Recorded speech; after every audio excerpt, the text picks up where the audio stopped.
Hello, my name is Dr. Dewan S. Raja. Today I will discuss about Norma frontalis. It is also called the anterior aspect of the skull. So we are seeing here the Norma frontalis, and this is the anterior aspect of the skull. This is oval shape and it has bony components. We have also attachment of muscles. We have multiple foramens here and a lot of sutures. So let's identify the bones. This is the frontal bone. We have only one frontal bone. Orbit. This is the orbit here. Orbit. Then bony aperture of the nose. Here is the bony aperture of the nose. That is pear-shaped. Then left and right nasal bone. Here we are looking the bony component here. Nasal bone. Left and right maxilla. This is one maxilla. This is another maxilla. And we have the mandible here. Regions of the Norma frontalis we'll study in 4 regions. The frontal region here, frontal region, the orbital opening. This is the orbital opening. The aperture of the nose and lower part of the face. These are the components or regions of the Norma frontalis. So let us identify something here. This is the frontal bone. This is the superciliary arch over the eyebrow area, and middle part is called glabella. Here the frontal bone unites with that of the nasal bone. Here we have the internasal suture. We'll get the nascion here. This is the nascion, and also this part is called rhinion, the lower part of the internasal suture, also called rhinion. Okay, this is the nascion. This is the glabella. This is the superciliary arch. We may get here the frontal bossing in some diseases. This is the frontal eminence area. Another one is here, not shown here, indicated, but it will be prominent in some diseases like that of acromegaly or congenital syphilis or Hurler syndrome. We may have frontal bossing. Okay, let's go to the next slide here, second slide. Frontal region, superciliary arch. We got the superciliary arch here, superciliary arch. Okay, then we got the glabella, the central part. We'll get the glabella here. Nascion, this is the nascion area, and frontal eminence. Frontal eminence should be this area, frontal eminence, site of beginning of ossification. As I mentioned, this will be prominent in some diseases like acromegaly or congenital syphilis or maybe in Hurler syndrome or other metabolic disorders. Okay, so orbital opening is very important. This is the orbital opening. We must know the boundary of the orbital opening. We have the supraorbital margin, okay, and supraorbital notch. This is very important. This is the supraorbital notch. It may turn into foramen in some individual. It may be notch, it may be foramen. Supraorbital foramen here, supraorbital notch here. This is the area. We may go to the previous image here. This is the supraorbital notch or foramen here. Okay. Then here we go there.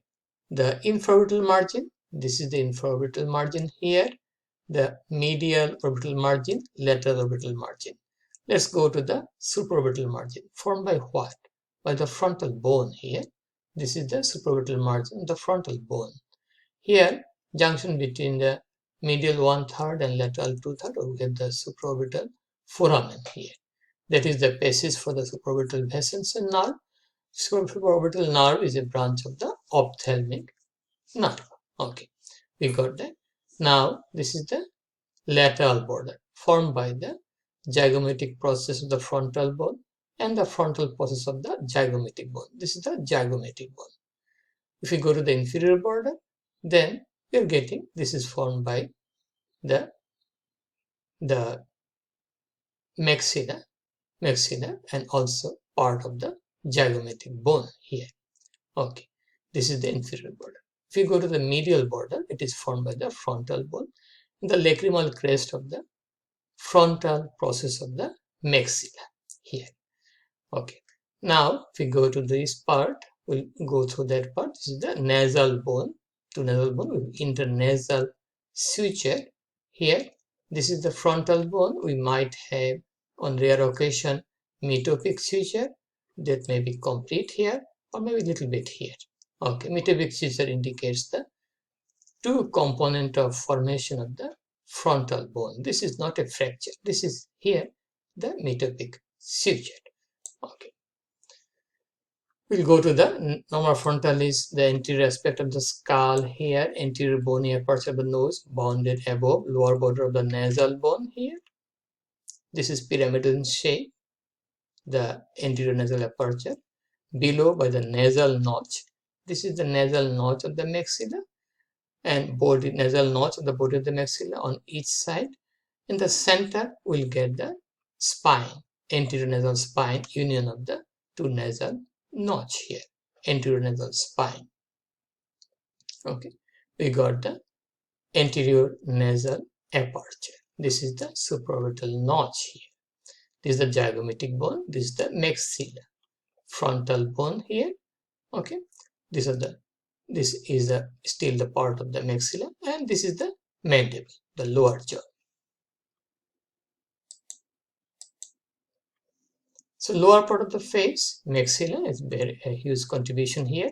Anterior surface of the body of the maxilla, nasal notch that is curved, anterior nasal spine, infraorbital foramen.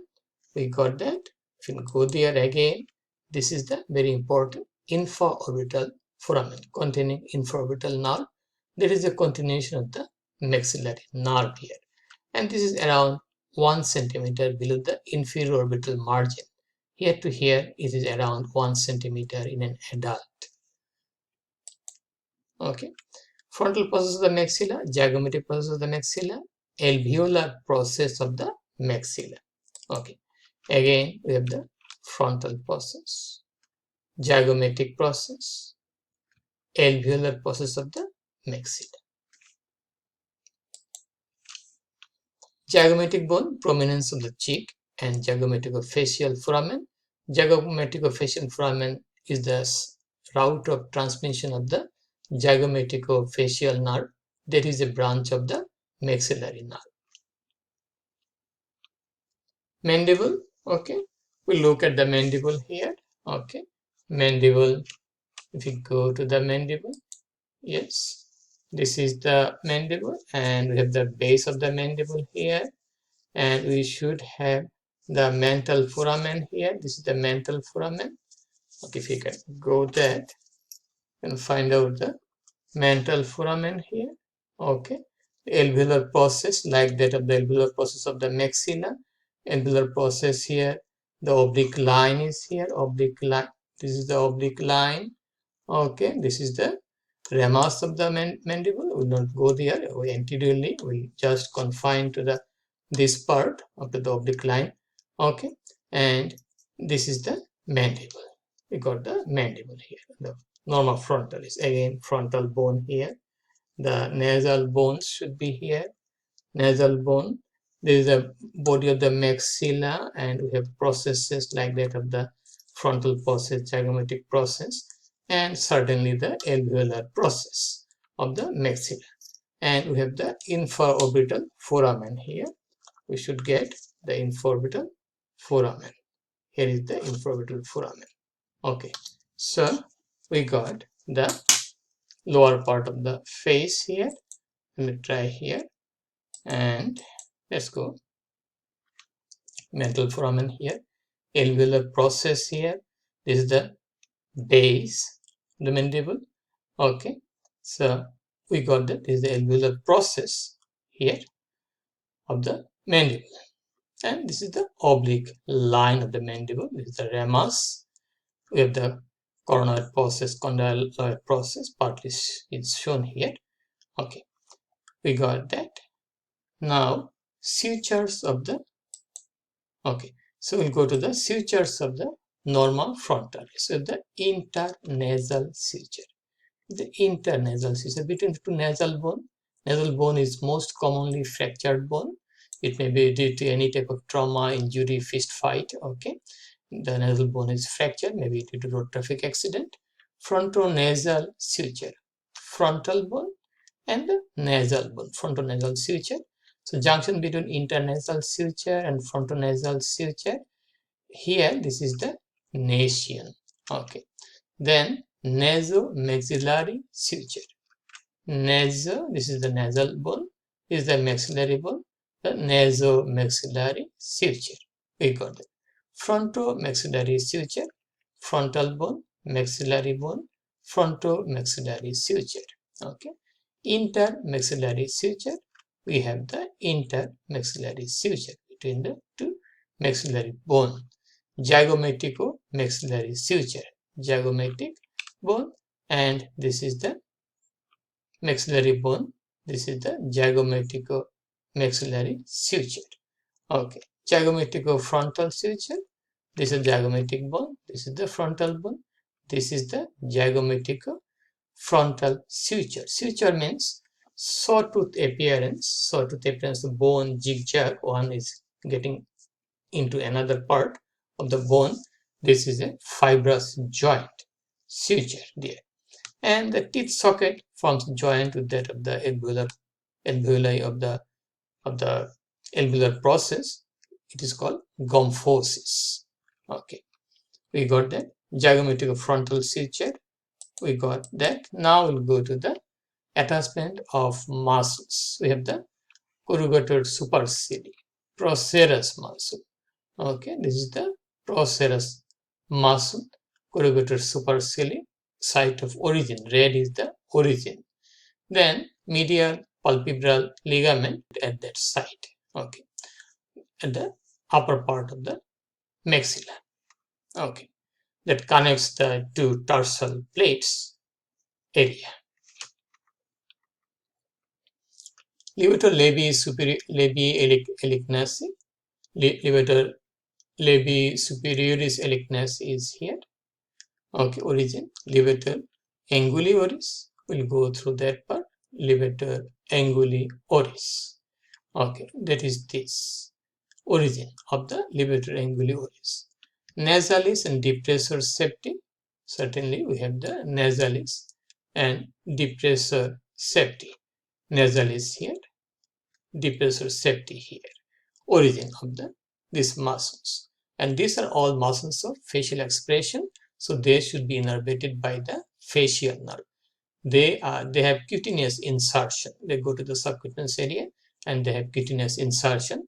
These are muscles of facial expression, including orbicularis oculi. This all. Okay. Incisor muscle, zygomatico major muscle, zygomatico minor muscle.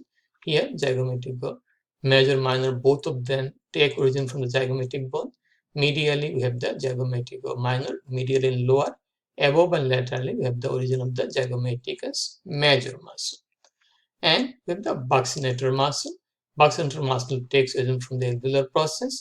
Here, this is the of the maxilla, and also from the upper part of the oblique line of the mandible, the buccinator muscle.